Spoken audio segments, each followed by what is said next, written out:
Hello friends, स्वागत है आप सबका आपके अपने यूट्यूब चैनल में। और जैसा कि आप सबको पता है कि हम रीड की भाषा फर्स्ट और भाषा सेकंड हिंदी व्याकरण जो टॉपिक है वो माध्यमिक शिक्षा बोर्ड की हिंदी व्याकरण की पुस्तक से कर रहे हैं। और आज का हमारा टॉपिक है पद परिचय अथवा पदबंध। ये टॉपिक हमारा भाषा सेकंड में सीधा सीधा पदबंध दिया हुआ है। तो आज हम ये शुरू करते हैं। एक स्वतंत्र शब्द जब वाक्य में प्रयुक्त होता है तब पद कहलाता है। जैसे कोई एक शब्द है, जैसे है कुछ भी शब्द मान लेते हैं, जैसे ये वाक्य मान ले, है ना, ये वाक्य, ये शब्द है, ये एक शब्द है। अगर वाक्य बोलेंगे तो एक शब्द है, लेकिन जब इस वाक्य का यहाँ पर देखिए वाक्य में प्रयोग हो गया है, जिससे प्रयुक्त मान लेते हैं, कोई शब्द है तो प्रयुक्त, ठीक है, शब्द हो गया। और अब इसका वाक्य में प्रयोग हुआ तो क्या बन गया, ये पद। अर्थात वाक्य में उस शब्द की सभी भूमिकाओं का परिचय देना ही पद परिचय कहलाता है। यानी वो जो वाक्य में उस शब्द की भूमिकाओं का परिचय देना ही पद परिचय कहलाता है। परिभाषा: पद वाक्यों में प्रयुक्त प्रत्येक सार्थक शब्द पद कहलाता है। पद वाक्य में प्रयुक्त प्रत्येक सार्थक शब्द पद कहलाता है। पद परिचय: वाक्य में प्रयुक्त शब्द के भेद, उपभेद, लिंग, वचन, कारक आदि के परिचय के साथ ही वाक्य में प्रयुक्त अन्य पदों के साथ उसके संबंध का भी उल्लेख किया जाता है। पद परिचय के अंतर्गत वाक्य में प्रयुक्त पदों को अलग करके प्रत्येक पद का परिचय दिया जाता है तथा उसकी व्याकरणिक विशेषताएं और कार्य बताए जाते हैं। प्रकार: पद परिचय। देखिए पद परिचय के कितने प्रकार है, 5 प्रकार है। संज्ञा शब्द परिचय, संज्ञा शब्द, ठीक है, डायरेक्ट हमको संज्ञा याद रखना, संज्ञा। फिर आगे देखिए शब्द का पद परिचय, सर्वनाम शब्द का पद परिचय, विशेषण शब्द का पद परिचय, क्रिया शब्द का पद परिचय, अव्यय शब्द का पद परिचय। अब देखिए यहाँ पर संज्ञा, सर्वनाम, विशेषण, क्रिया शब्द और अव्यय शब्द, ठीक है। अब देखिए अव्यय शब्द के भी 4 भेद हैं: क्रिया विशेषण, संबंध बोधक, समुच्चय बोधक और विस्मयादि बोधक। पहला देखिए संज्ञा शब्द का पद परिचय।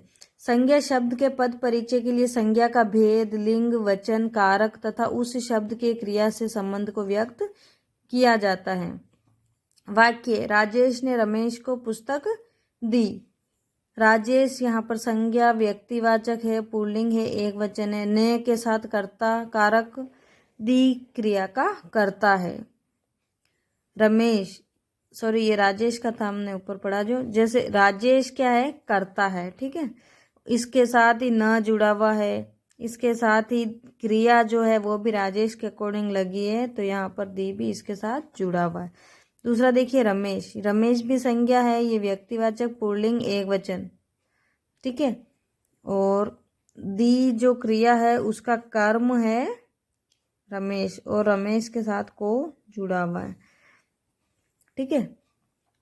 पुस्तक संज्ञा है, जातिवाचक है, स्त्रीलिंग है, एक वचन है, कर्म कारक है। वाक्य: नेपाल चीन से हथियार लेता है। अब देखिए ये एक तो ये वाक्य हो गया और एक ये नेपाल वाला। अब इसमें देख लीजिए ये वाक्य नेपाल चीन से हथियार लेता है, तो अब इसमें बताना संज्ञा क्या है, तो ये नेपाल है संज्ञा, चीन से हथियार लेता है, चीन भी ये संज्ञा है, ठीक है।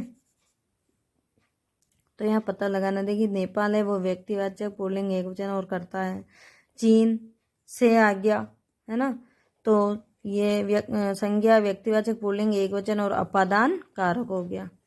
हथियार देखिए संज्ञा है, जातिवाचक है, पुल्लिंग, बहुवचन और कर्म कारक है।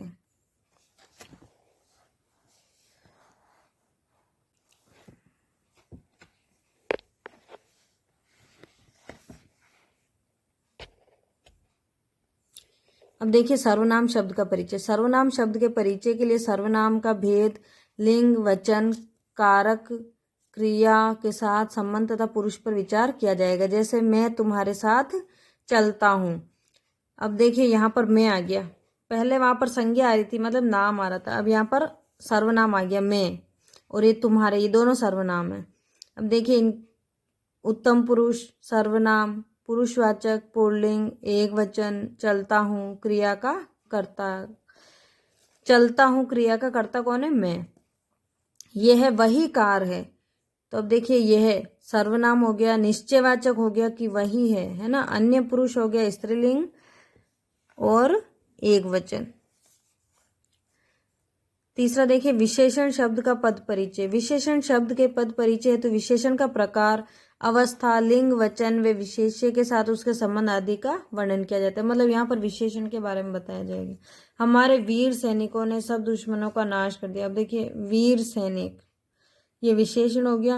वीर विशेषण गुणवाचक, मूल अवस्था, पुल्लिंग, बहुवचन, सैनिकों विशेष्य का गुण व्यक्त करता है।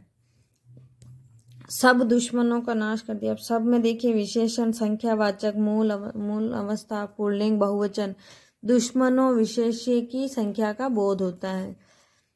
दूसरा उदाहरण देखिए, यह सपेरा बहुत चतुर है। अब ये बहुत चतुर जो विशेषण हो गया, यह विशेषण हो गया। सार्वनामिक, पुल्लिंग, एक वचन, सपेरा संज्ञा की विशेषता।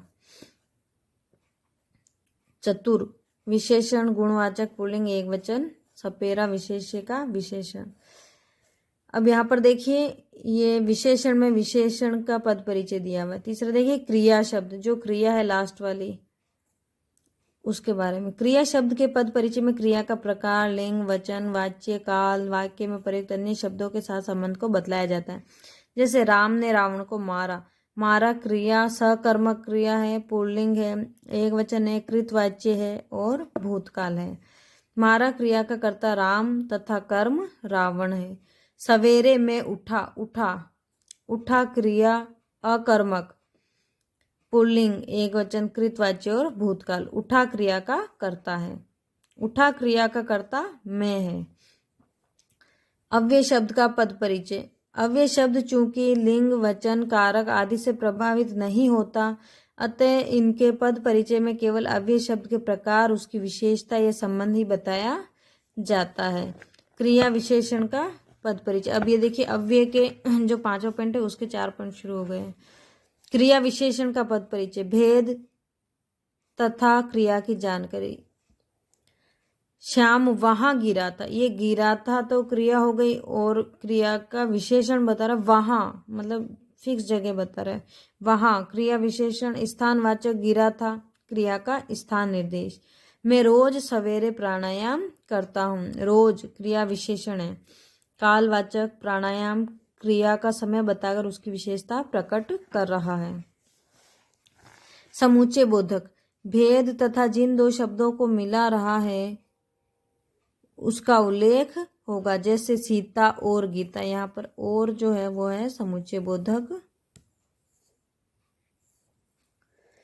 और समान अधिकरण समुच्चय बोधक में संयोजक अव्यय है। तीसरा देखिए संबंध बोधक, भेद तथा जिससे संबंध है उस संज्ञा या सर्वनाम का उल्लेख। जैसे ट्रेन समय से पहले आ गई, से पहले, ठीक है। कालवाचक संबंध बोधक अव्यय ट्रेन संज्ञा के समय की विशेषता है। विस्मयादि बोधक भेद या भाव का नाम, जैसे वाह कितना सुंदर है, वाह हर्ष सूचक विस्मयादि बोधक अव्यय। अब देखिए वाक्य से प्रयुक्त शब्द कहलाते, वाक्य में प्रयुक्त शब्द कहलाते हैं। ये हमारा अभ्यास प्रश्न है। तो क्या कहलाते? संज्ञा कहलाते, क्रिया कहलाते, पद कहलाते, या सर्वनाम कहलाते। तो देखिए हमने अभी पढ़ा कि जिन भी शब्दों का प्रयोग, सार्थक शब्दों का प्रयोग वाक्य में करते हैं तो वो क्या बन जाते हैं? पद। दूसरा देखिए संज्ञा शब्द के पद परिचय में क्या नहीं बताया जाता है? लिंग बताया जाता है, काल बताया जाता है, वचन बताया जाता है, संज्ञा का प्रकार नहीं बताया जाता है। तीसरा देखिए पद परिचय कितने प्रकार के होते हैं? तो पद परिचय हैं हमारे 5 प्रकार के।